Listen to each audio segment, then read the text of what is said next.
Good evening, everyone, and thank you so much for your patience as we were working out our technical difficulties.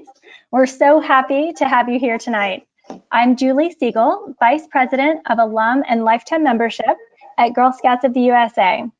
I'm delighted to present to you our Campfire Chat with Ellevest, a digital-first, mission-driven financial services company for women.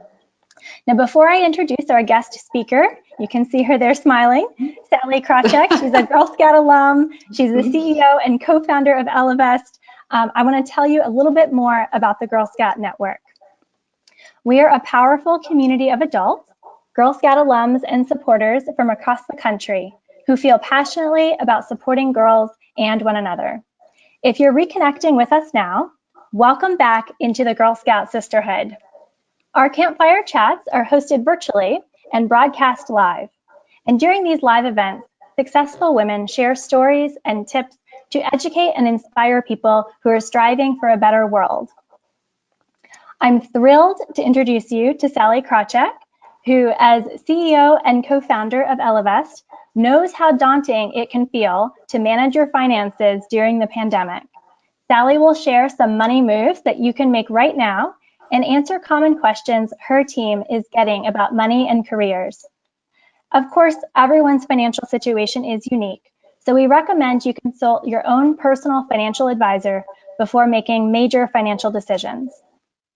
One more thing before we get started, I'll be moderating the chat log and sharing your questions with Sallie, so don't be afraid to ask away. And if you're inclined to share what you've learned, please tag your social posts with hashtag Campfire Chats and @Girl Scouts. Sallie, thank you so much again for joining us. In this new environment, I think we all have questions about our finances. So to get us started, what are the main things that we can do? Yeah, and Julie, first of all, thank you for having me. And sorry, everybody, that you were waiting. It was what is becoming so typical now. I can't see you on the video. I can't hear you, as we all adjust to this very different life. But look, these are some nerve-wracking days and weeks and months. And I have been through financial downturns and financial crises. And this one is as bad as it's been because the financial downturn happened quickly because the world changed quickly. And we're layering on top of it concerns about money that we've had in past financial downturns, but also concerns about health, our family's health, et cetera. And it just happens so darn fast. And unemployment, is kicking up at absolutely record levels. We've destroyed the jobs that we created in the past decade. So these are some very scary times. Frankly, in the best of times, money is women's #1 source of stress.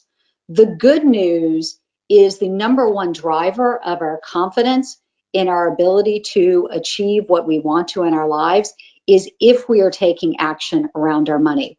Are we saving? Are we investing? Are we getting our expenses straight? And that holds for right now, that we're all back in our homes, we're back with our families. For some of us, that means we've got quite a bit of extra time. For some of us, means we don't have any extra time. But during this period of time, finding the hour in the evening, the couple of hours over the course of a week, just to go back to first principles around money, which is, all right, where are we? What have we been doing? And where do we want to be? And, did our expenses get out of control over the past few years because times were good? We were spending here and there. And now as we get a little nervous about the future, take a step back. What are the things we're spending on that aren't meaningful to us? What are the things we're spending on because we just spent? We have how many subscription services to streaming TV? Do we need all of those? We were spending how much on new clothes? We were spending how much in going out to dinner? And so what we're hearing from a lot of people, and people are all in different places with regards to where they are with their money, but we're hearing from everybody, it's just a time to step back, reset. And I'd be very happy to go through with some of the things we should be shooting for, sort of reset with regards to our money. And very importantly for us as women,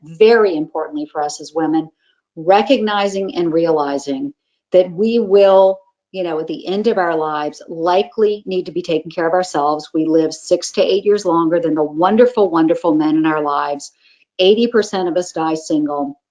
If we outsource the management of our money to our spouses and partners, when it comes back to us, 74% of us have a negative surprise. So using this time, this pause, to make sure that we are setting ourselves up for, taking care not only of ourselves today, our family today, but sparing some time for future you, because you need to take care of her too, is tremendously important right now. Amazing. Thank you for that, Sallie. I think we're all feeling high anxiety right now, and so we're so grateful to hear your words of wisdom as someone who has, been through the ups and downs in the finance world in previous years. Do you have any concrete tips for people in terms of financial tips? If someone doesn't have any emergency savings, if someone is really, scraping the bottom of the barrel, what are your best tips for them right now? So, the first thing is to step back and take a look at those expenses. And that's true if you're one of 10%, it's going to be 20% of people who lose their jobs, another large percent who are nervous about their jobs. This is a time to take that step back and say, where are we spending money that we can stop spending money? The first place to look, do you have credit card debt? That is very expensive. If you have credit card debt, can you take that, move it from that credit card, which may be costing you 18%, 20%, 25%, to a 0% introductory offer? So you get the cost down, use the money you're saving to pay it off. Take that time that we're being given. If you have student loan debt, you don't have to pay that till the end of September. Take that money, use it to pay off some debt. Look at your expenses. But by the way, usually we say, do not touch, do not touch, do not touch your 401k money. You can today touch it if you need to in an emergency without penalty. So typically it's leave that alone. But look, if things are getting tough, that is available to you. And then the next thing I would do, you obviously sit back. Do we really need the new outfit for the fall? Do we really need all the subscriptions? There's that. And, and why are we still, buying, this premium thing when we could, cook at home, etc. But the other advice we give folks is start using the phone and making some phone calls. For example, we have seen great success for people who've paid their student loan debt on time. Call the student loan provider. Will you take down my interest rate? Worst thing that happens, they say no. Call your cell phone provider. Will you take down my rate? Worst thing they say is no. Your electricity company, your landlord, your bank, the mortgage rate. I mean, nobody isn't aware of what's going on.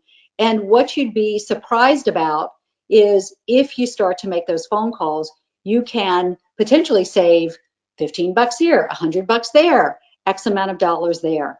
And so do what you can do right now to get those expenses down.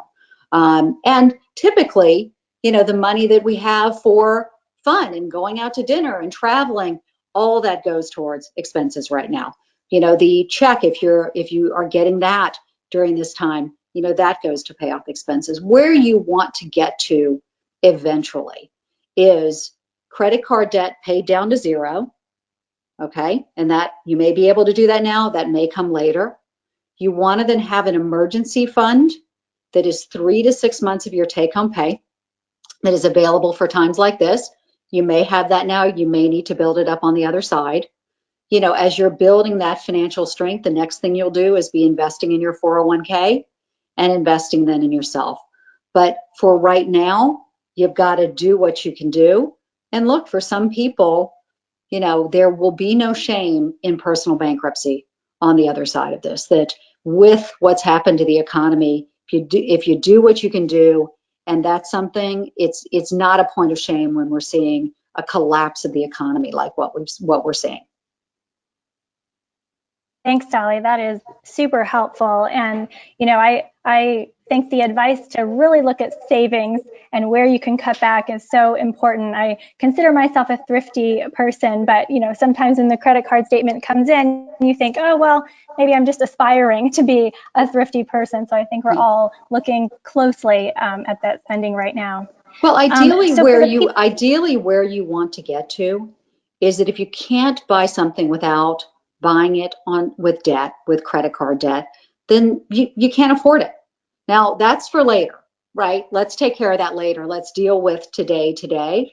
But I do think there's a moment here of, now that, again, we have this moment, what have we been spending on, and is that necessary or not? And really spending the time for what matters. At the end of the day, what really matters, and the money that we can put aside to invest for ourselves in the future will be worth more in the future than what we spend it on today. Absolutely. So for people who are listening who do have some extra money in the bank, we know that the stock market is very volatile and unpredictable. How should they be thinking about investing right now? Yeah. So one thing I keep telling myself, and look, I've been doing this for a long time, but I keep telling myself, we have recovered from every recession in history. We will recover from this one too. This may be worse than the ones before, it may be longer, but do not underestimate the entrepreneurialism, the ingenuity, the drive for growth of the people of this country. You think about it, right? Our economy has grown through world wars, through the pandemic of 1917, through Vietnam War, Korean War, inflation, stagflation, terrorist act, the impetus is towards growth. Along the same lines, we have recovered from every single bear market, that bad market where the stock market goes down a lot, in history. And in fact, the stock market is so powerful because the stock market goes up because it tracks to some degree the economic growth. And we tend to, for whatever reason, our mind sort of plays a trick on us. When we think about investing and we think about the ups and downs, first of all, it's human nature to remember the pain more than you remember the good stuff. So we will remember this downturn, particularly if you've been invested in the market. You go, oh my gosh, remember the early 2020, that was horrible. And we tend to think that the stock market does that.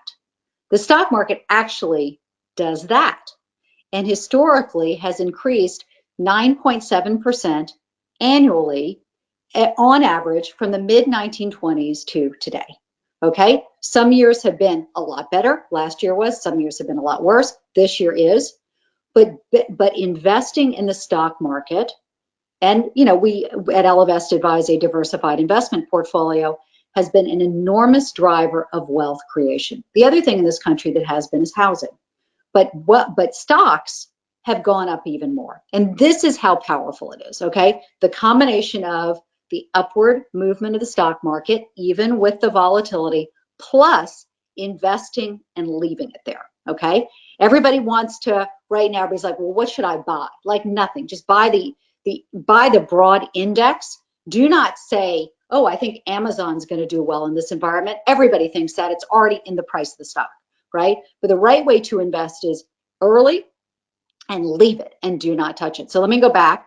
I mentioned before, all the bad stuff that have happened in this country. So if you and I, Julie, were to get into a time capsule and travel back to 1900, and you and I would have $1,000, and we would say we're going to invest in the stock market, and then someone were to tell us what was going to happen over the next 120 years.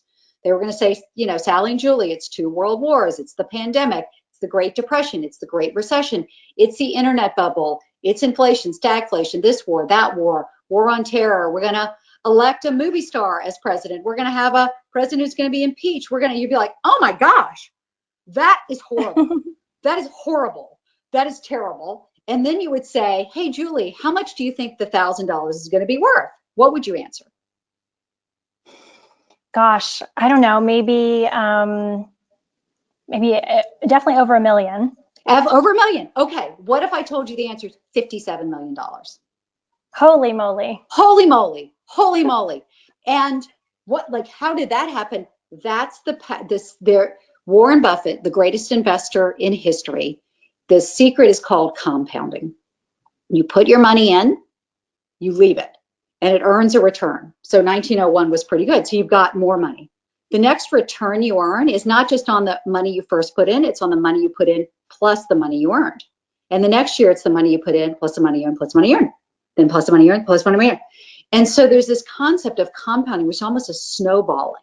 Why is it you hear wealth begets wealth, right?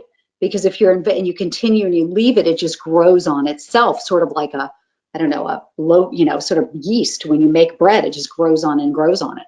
So this is an enormous driver of wealth, and frankly, is part of the reason we're seeing the big wealth disparities, because people who have had wealth have invested in the markets.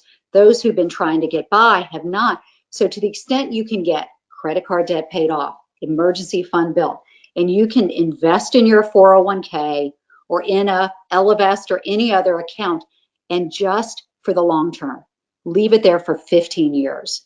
Historically, if you could leave the money for 15 years, regardless of all the bad stuff that happened, whenever you invested, your chances of a positive return over 15 years were 99%.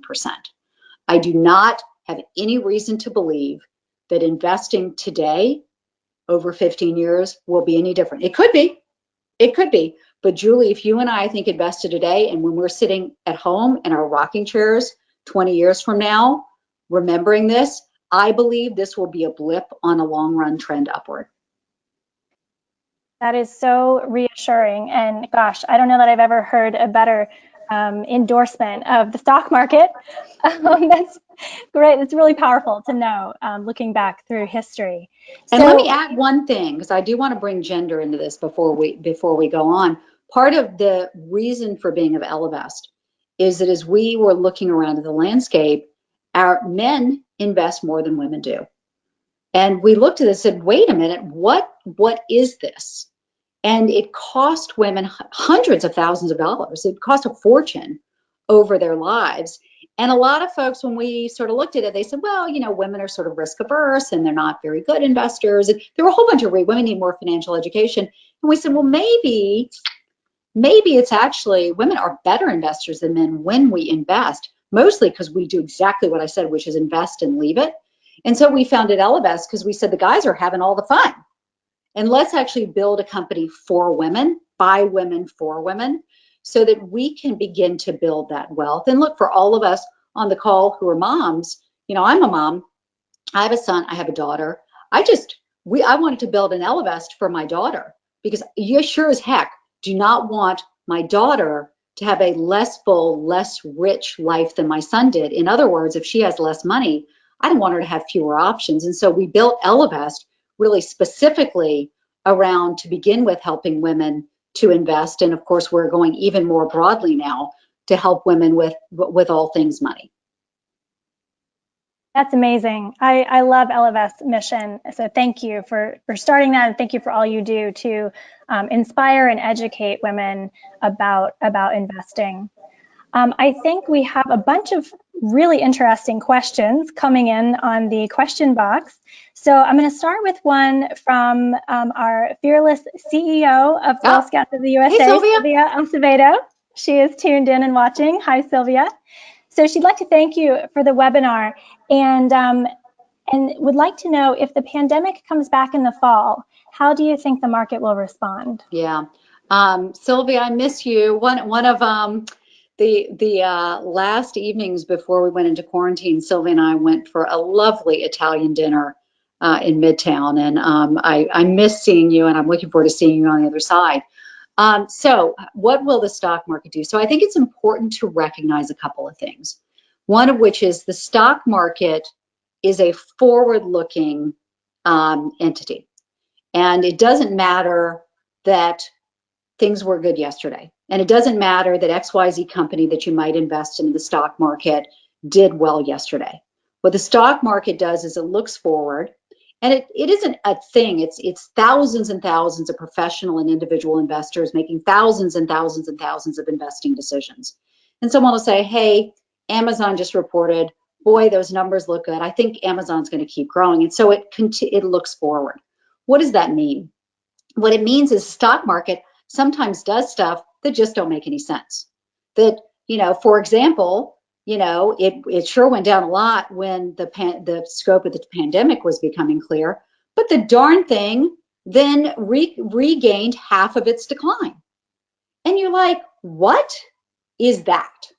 Because we're all at home, we don't know where we're going to be out. What the heck is going on? Why is the stock market performing well? And the reason it's performing well is because it's looking forward. And it may have, investors, traders might have heard about a potential vaccine, or maybe the morbidity rate is different from what was expected. And so that's a long way of saying we don't know because the stock market, the natural answer is, oh, if we have another wave in the fall, the stock market's going to go down, unless the stock market has already priced it in, right? That it may be looking forward and saying, yep, we're going to have another wave in the fall, but it's going to be short. The vaccine's coming, in November. Things are going to be good after that. So that's number one. Number two is don't try to trade the stock market, because you are essentially, if you're trying to do that, you're saying, there are thousands and thousands and thousands of these individual traders who, by the way, it's their full-time job. They went to college, they studied it, they went to business school. They're spending their entire time figuring out what investments to make. But I, as an individual investor, think Amazon will benefit or Zoom will benefit from this pandemic.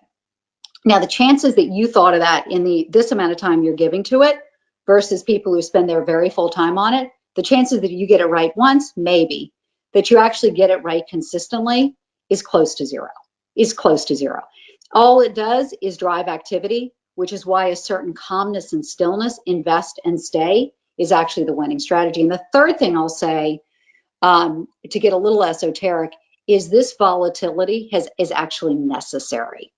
The stock market going down is actually necessary.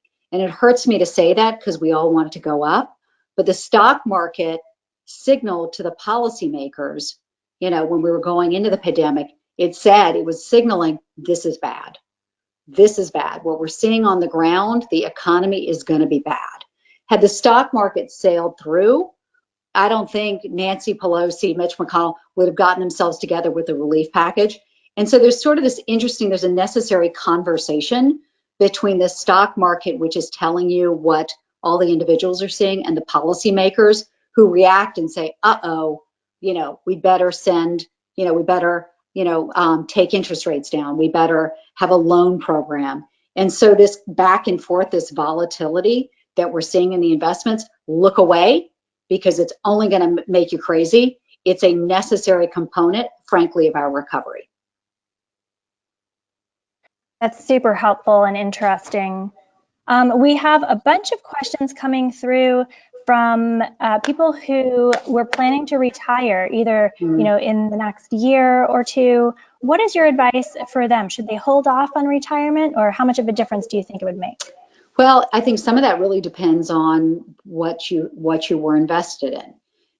For Ellevest and at many other places, we put together diversified investment portfolios.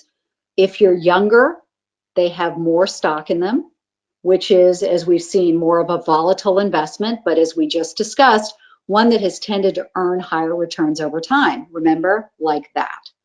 So if you're young, you get more of those, because if something like this happens and you're 26 like me, then I hope nobody laughed. You've got plenty of time to recover and earn those returns. If you're more mature and closer to retirement, you should have fewer equities. You should have more of what's called fixed income, which are essentially loans that are in your portfolio where you loan a company money, where you don't have as much volatility, where you've loaned them the money, you get the money back with interest. And so these, with these diversified portfolios, riskier, higher return younger, less risky, lower return later, that if the stock market then falls off a cliff, you shouldn't have lost as much money. You may have lost some, but I'm hoping, if it's properly constructed, it's not a retirement ruining amount of money. So that's the importance of what's called asset allocation, where the asset allocation should fit your age, it should fit your stage, it should fit how long your goals are. And look, for those, who, oops, I was in the wrong investment portfolio. Okay, deep breath. You've got to put off retirement for a little bit because you don't have as much money. Keep yourself invested. adjust that asset allocation where it's less risky. A financial advisor can do that for you, and work for a few more years and make it up. But this is why, younger, riskier, more mature, less risky for exactly this reason. That's great to hear. In thinking about asset allocation, we have a couple of questions coming in about how would you view real estate as an investment right now compared to the stock market? On average, real estate has not been as attractive an investment as the stock market. So to compare it, equities I mentioned before, stocks historically have gone up 9.7% annually on average since the 1920s. Real estate has gone up on average 3% since the 1920s. Now, different areas of the country, different things, this area went up more, this one went up. The other issue with real estate is that in order typically to buy real estate, to buy a home, you have to take out a mortgage. Therefore, you've added debt. What does that do? It means that those swings, if the thing, swings, you could lose all the value you put in the home, which is what we saw in 07, 08. So that 3%, when you have the debt on it, if the market goes down, you can lose all of your value. And the other problem with real estate is it's not what we call liquid. With a stock, New York Stock Exchange open 5 days a week. You might not like the price you get for a stock if you have to sell it during a certain downturn, but you can get a price.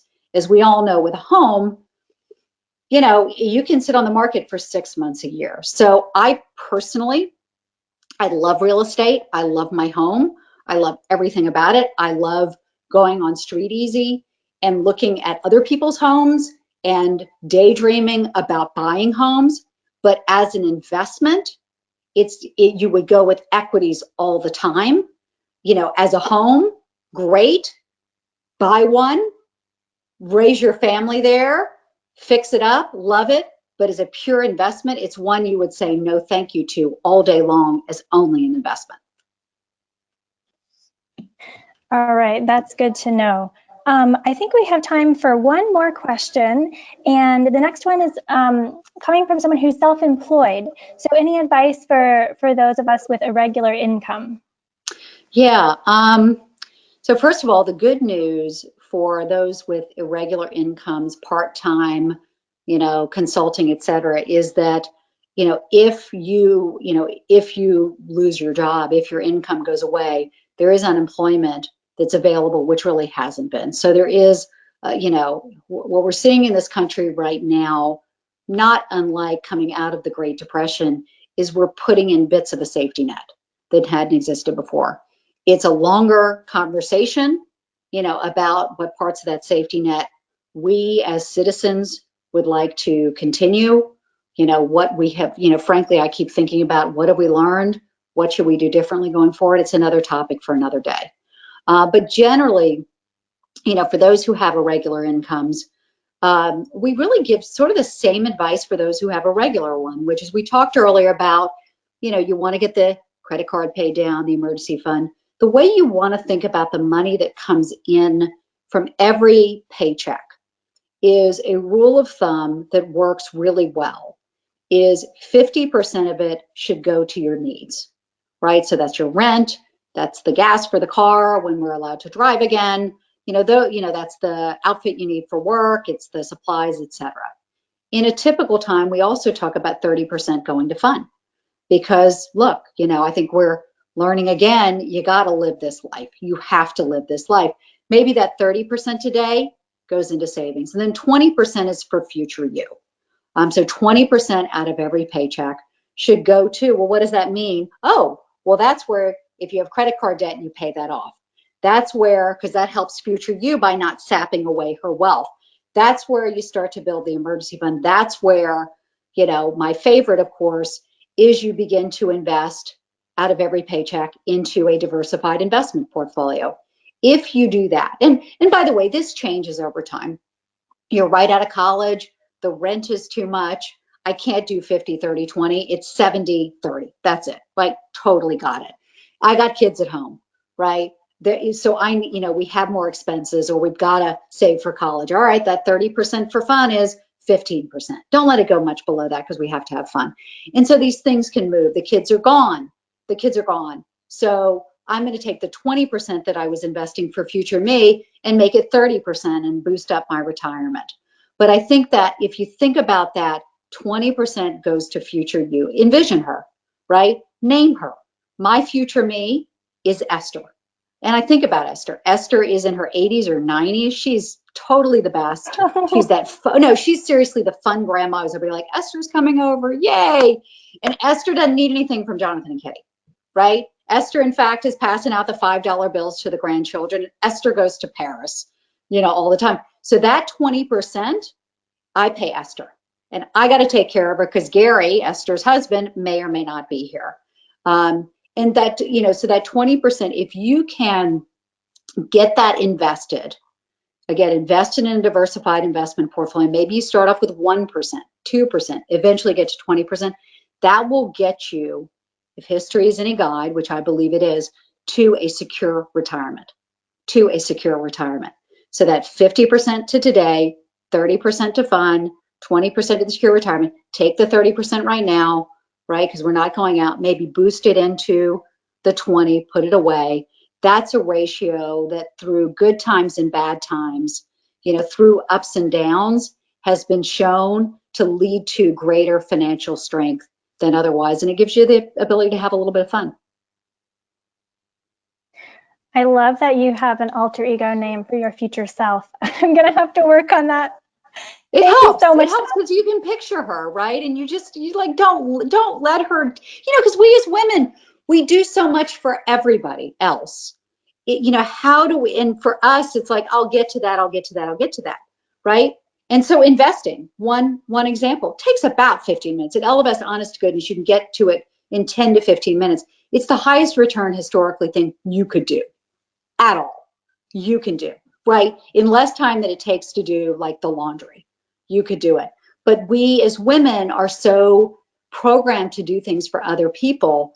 So this is a way of making it for someone else. It's for older you who really cannot take care of herself without you. And by doing this, by taking care of yourself, you are giving your children a gift that they won't have to take care of you. You'll be in France with me, Esther. Absolutely. Sallie, I will go to France with you anytime you'd like. Thank you so much for joining us. We've learned a ton and really appreciate it. And Julie, one quick thing that we are at Ellevest doing for our community and would love to do for your community as well, which is we are going, this is confusing. Money is, as we mentioned, stressful to start with. This makes it more so. Our commitment to our communities is to answer any money questions you have.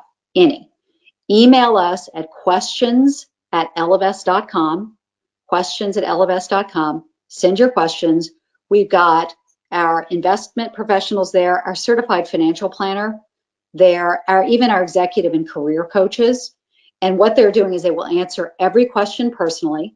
And then we're taking all the ones we get, we're anonymizing them, we're answering them, and we're putting them on a blog so that you can scroll through and see what other people are asking. And then, we, like you, we're doing Instagram lives. But if you do have a question, we've probably heard it already, but please come to us because this is so isolating and lonely, and money is such a fraught topic. So come to us and we'll do our best to help you through this. That is so generous of you, Sallie. Thank you so much. And now I'll just give a send off to everyone else on the call. Thank you so much for inviting us and for inviting the Girl Scout Network into your homes. We'll be hosting a wide variety of Campfire chats in the future, so be sure to stay up to date with our offerings. You can check them all out at girlscouts.org/campfire chats. If you tune in tomorrow, there will be a panel discussion about finding personal and professional stability during this crazy time of COVID-19. Our panel speakers will be Anne Choquette. She's the former editor-in-chief of 17 magazine and author of The Big Life. Lauren Smith Brody, author of The Fifth Trimester, and Sarah LaFleur, who's the co-founder and CEO at women's business clothing company, LaFleur. And next week, we will have 2 more baking classes with Sonam Sandhi, a winner of the Food Network's Girl Scout Cookie Challenge. so you won't want to miss those. And I have one more fun piece of news to share before signing off. It is, of course, about Girl Scout cookies. If you're hungry for Girl Scout cookies, but your pantry is empty, Cookie Care allows you to buy boxes online and have them shipped safely to your home. You can also donate them directly to first responders on the front lines of COVID-19. The link will be posted in the chat log and also included in the follow-up email to today's event. Not only will your generosity satisfy your sweet tooth, it will also help support the 1.7 million Girl Scouts who depend on the Cookie program to fund life-changing, girl-led programs, experiences, and learning. And I personally think that that's a pretty sweet deal. Thank you so much for joining us this evening, and we look forward to welcoming you back at our next event. Have a great evening.